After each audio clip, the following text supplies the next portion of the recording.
I, 26 male, found out my fiancée, 27 female, possibly gave a stripper a at her bachelorette party. I removed my previous post because I was so upset about it at the time that I understood it wasn't good to have a discussion about it. In an effort to cope, I created the post immediately after the person phoned, but it didn't work. My thoughts were becoming too dark, and I wanted to remove myself totally from the situation for my own protection. My head is back on straight after hunkering down at my parents' house and surrounding myself with people I could trust, and I'll fill in those who asked for an update. For anyone who missed my initial post, here's a brief refresher. My fiancée will be referred to as Jane. One of the bridesmaids' husbands called me and said he saw something that led him to believe Jane had had relations with a stripper at her bachelorette celebration. Any or passionate kisses outside of the partnership was a full deal breaker, as agreed upon when the relationship began. When I pushed for further information, he hinted at A in a vague manner. When I inquired whether he may have been wrong or misinterpreted a text or overheard discussion, he said he was certain. I knew the bridesmaid. I believe she was feeling bad and was using her husband as a proxy informant to protect my girlfriend from going after her when I questioned her. I was so distraught when I got off the phone with the man that I simply shut down. I just held my own non-bachelor party at home with some buddies, playing WoW Classic.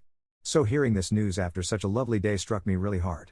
My cousin, who has known Jane since childhood, attended the party, so I decided to try to relax and wait until the following day to ask her if she observed anything. At this point, I was still hoping it was a mistake or a cruel hoax. Jane didn't live with me, and she was intending to spend the night at her parents' house, so I knew she wouldn't come up unexpectedly. I essentially lay in bed all night looking at the black ceiling while listening to the Doors and Opeth and trying not to go insane. I didn't phone my cousin till noon the following day. I couldn't get through the first 5 times I phoned, and red alarms are going off like crazy now. So, when I believed she was avoiding me, I walked over to my parents' house and dialed my father's workplace phone number. When she eventually answered the phone and realized it was me, the solemn tone in her generally annoyingly cheery 23-year-old party girl's voice told me everything I needed to know. Me, I heard last night was a bit crazier than normal. Her, oh, yeah.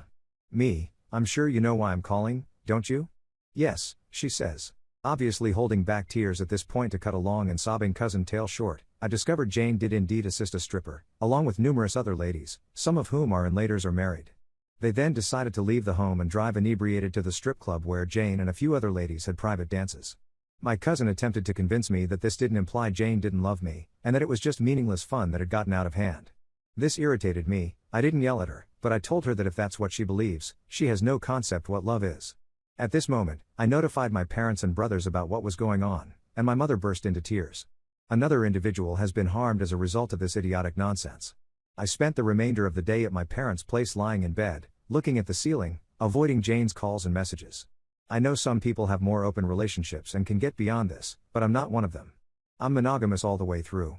I ultimately canceled everything and lost a large amount of money. I know it's a nasty move, but I ended my relationship with Jane by text message. I believed it would be better to just go away cleanly, without any real conflict. There was nothing to be gained by yelling, screaming, accusing, and calling her names. When individuals are trapped like this, they sometimes lash out, and I didn't want the lady I was about to marry to say nasty to me in some type of justification of her actions. I'm sad and feel deceived, and that type of nonsense isn't going to help. I simply texted her to let her know I was aware of what she'd done. I emphasized that I don't want vengeance, that I'm not interested in embarrassing her or her friends and spreading it around, but that it's a definite evidence that we're not fit for one another and that it's over with no chance of reconciliation. I waited till she answered once to ensure she received the text before blocking her on my phone and all social media. I delivered the stuff she had at my house to my cousin to return to her, and I haven't heard from her or her family since. I'm still feeling like hammered dog, but I'm getting better at not feeling like a black hole is sucking me inside out. This, however, was not like the breakups I had in high school and college. Something inside of me has broken this time, and it can't be healed as it used to. My body's confidence is now utterly gone. I kept wondering what it was about the stripper guy that made an apparently devoted lady betray and maybe toss away everything. Was it greater muscles, a bigger, better appearance, or a more outgoing personality? I'm not a supermodel, but I'm not bad either. I don't dress or behave like a BTCH or A. Or am I just plain stupid? I was really certain about this person, but she cheated on me just before our wedding. This garbage takes a man's soul, grinds it up, consumes it, and spits it back out. Update 1. I was eventually contacted by someone from her camp. Her stepfather contacted me tonight to find out what was going on and if there was anything I could do to help. I didn't offer him any specifics. I simply told him that Jane had crossed the line of forgiving conduct in our relationship, and there was no way to save it, and any time spent trying by either party was time lost that might have been spent moving on. When I stated it, I could see he knew what I meant and what had occurred. He's a really laid-back old-school Hispanic man who apologized for things not working out and wished me luck. I wasn't particularly close to him, but I'll miss hanging out in his garage, shooting the about bikes and such. Update 2. I just got off the phone with a bridesmaid's husband, who was the first to call and let me know what was going on. I don't know him, but I have a cordial relationship with his wife. His wife apparently grew really uncomfortable when several of the ladies began grabbing and rubbing the strippers, and she left and went home. When he inquired why she came home early, she became agitated and spilled the beans. I'd assume she'd do it to preserve her own marriage if word got out. Anyway, he took a moral decision and determined that the women's husbands and boyfriends had a right to know how their significant others were doing when they weren't around, and he forced his wife give him all of her contact information. Seriously, I owe so lot to this man. If I had discovered this a few years later, the termination of the relationship would have been even worse. His wife is still refusing to speak to me, but it doesn't matter anymore. I promised him that when things calmed down, I'd take him out and buy him every drink in the bar. I may not have known if this guy hadn't had the moral strength to make the call. Final update, last but not least, it's been 10 days since I got the phone call that officially terminated our relationship. I'm nearly back to normal, albeit I'm still feeling a little blah. Fortunately, I had a few days of PTO to spend as I worked my way through this nonsense. I had previously planned a 2-week trip for the wedding this year, but now that it's been postponed, I'll simply spend it with my family and have a very long Christmas with them. With the exception of a few messages from Jane to my mother when things initially blew out and her mother phoning the following day after I spoke with Jane's dad, I haven't heard from their family since. Jane's mother attempted to mediate between us, but I shut that nonsense down and informed her it wasn't feasible. She may be a little forceful, but she recognized it wasn't a good idea to press this time. I eventually got to speak with the bridesmaid whose husband had contacted me. She didn't provide any further information, and by the time I spoke with her, I didn't want to ask for any more.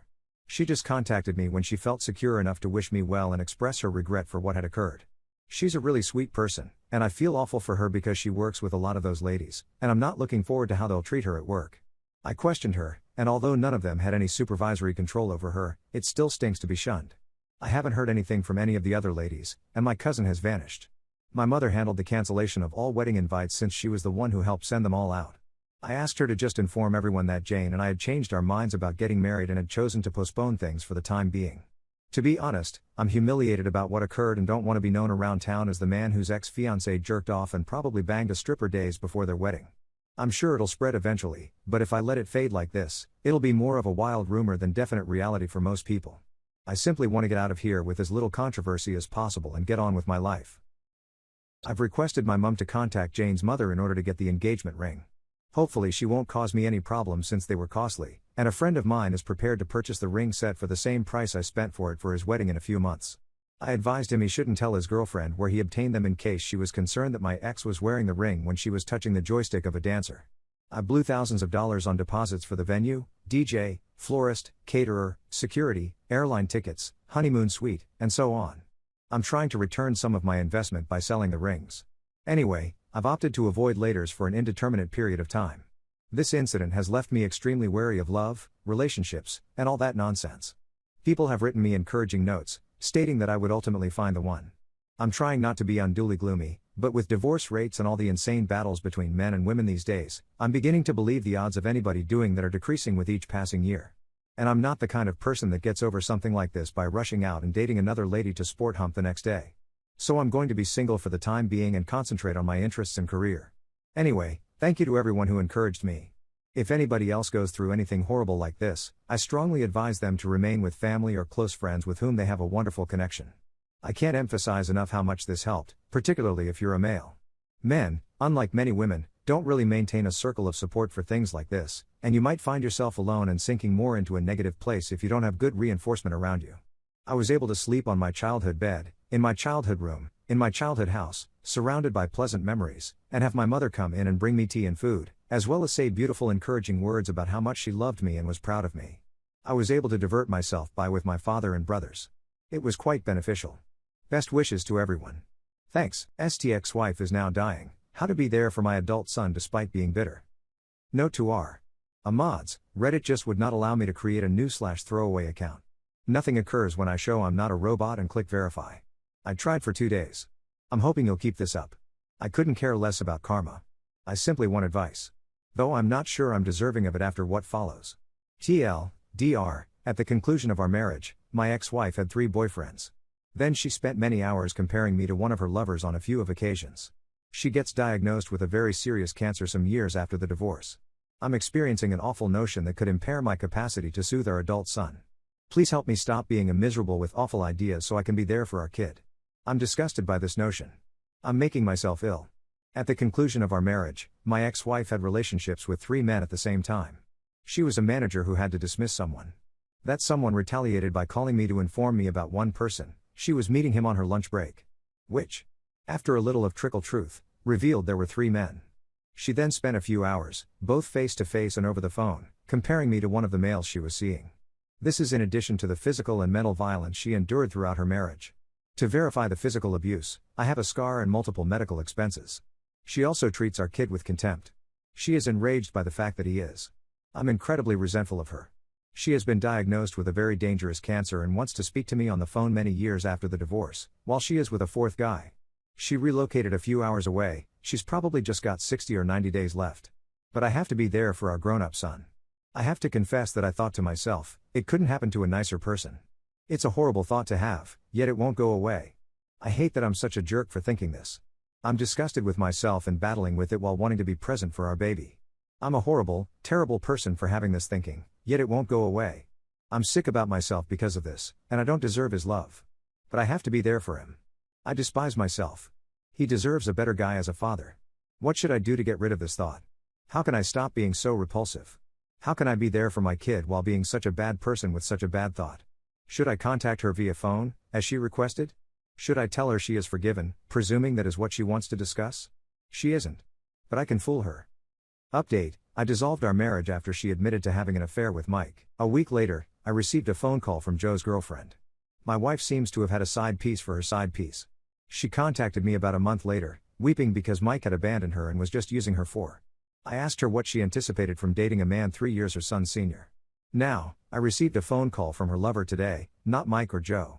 A 3rd guy. Her stomach cancer has progressed to a more serious stage. She's probably just got a few days left. As she lay dying, I was thinking about how she had yet to show regret for having 2 affairs while married to me and misleading me. How she turned down our son, claiming she didn't want to be in a family with one of them, gay. How she rejected her kid for being yet slept with women. At least 2 times while I was there. She confessed to having an affair and how she informed me about it. Also, the drinking should assist in the custody fight. Mike never recognized Joe, because I never tried to straighten out my kid. Is that what makes me a horrible person? Seriously. This lady is dying, and I'm making it all about myself, in my brain. Except for you, Redditors, I haven't communicated my emotions to anybody. Is it true that I'm as bad as I think I am? Story 2. My 39 female ex-husband 43 male is being abused by his wife 44F and I'm tired of it. First, some context. I've known my ex 43 male for 21 years and I'm 39 female. We married stupidly young, 18 and 22 years old, as is normal in the military haha. Seriously, he was a wonderful spouse, and we had 13 wonderful years together until his 4th and last military deployment. It profoundly influenced him. It was a brutal deployment, and they lost a lot of troops. I have no shame in admitting that I struggled to cope with the aftermath, and we both lacked the skills to be successful supporting partners for one another. He became an alcoholic overnight, and I joined him because I really wanted to connect with him on some level. That was clearly not a viable way to live together, and my children need one of us to be stable. Our marriage terminated peacefully in the end. We stayed great friends and co-parented well until he met his current wife. Simply stated, I had no chance with her.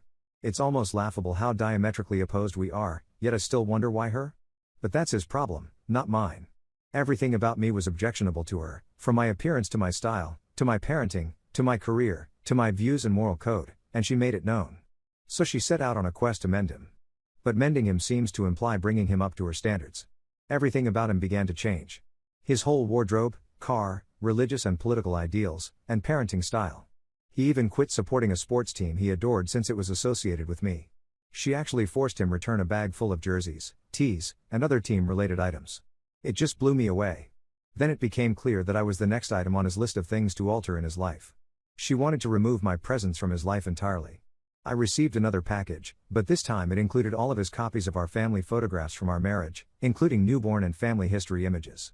She was / is very emphatic about his never speaking to me alone. She had to accompany him whenever we met to swap kids. If she couldn't go, she would send her older teen daughters, and if that didn't work, she would follow him on Life 360 and begin phoning when his time was up, which was just 5 minutes. During our trade-off time, we frequently discussed children's issues. Then it got to the point where we were arguing about me so loudly that our children could hear us. She'd either bug him about still being in love with me, or she'd attempt to character assassinate and devalue me. Again, loud enough and often enough for my children to hear. They'd come home unhappy because they'd been told horrible things about me that they knew weren't true. They also despised watching their father verbally abused. These battles would also get quite loud as my ex continued to drink excessively and lose his anger. We're now in a loop where she forces him to phone or text me about something she's decided she's unhappy about. She has to see him do it, and she often instructs him in the background. He'll either attempt to put me in my place or be quite cold and rude. He would say or demand things that used to make me furious and defensive. But here's the kicker. He will always slip away and phone me privately to explain within an hour or so.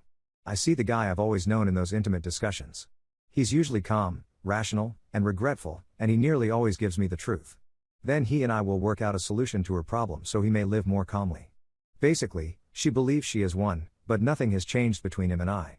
Even our children have become used to this way. I recognize that this isn't the greatest option. As unfortunate as it is, he must conceal our relationship.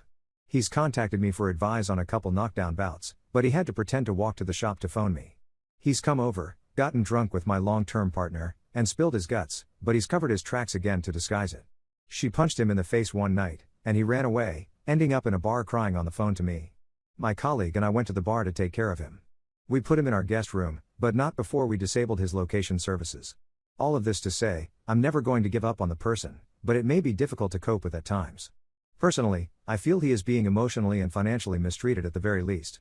When things become bad between them, she threatens to terminate him, publicly humiliate him, make false accusations, and financially ruin him in divorce court. Knowing her, she'd do it if she could. She has total control over their money. Her family is well connected at his workplace, and she has successfully manipulated him into a situation where he will lose everything. I know I need to be accessible to him in case he chooses to leave, but going through another cycle of her complaints and his apologetic call has left me disappointed and fatigued. I'd also want to point out that I'm not entirely blameless in this situation. I'm sure I've acted out and said stuff before I found out this filthy pattern. All I ever wanted was to continue co-parenting as we had before she arrived. I'm at a loss on what to do. It's getting more difficult for me to keep myself in control. I have never allowed someone to speak to me or treat me so disrespectfully without receiving the full force of my retort. She understands, as well as I do, that the only thing that can rescue her from me is my ex and my children. I have around 3 years till my youngest turns 18. It'll be a long 3 years. Edit: this inquiry is exclusively concerning me and my ex. My children have always lived with me full-time. They visit them on weekends and holidays. I've been sober since the divorce, and both of my children are working with therapists on this. Mostly, this is about the interaction between him and I.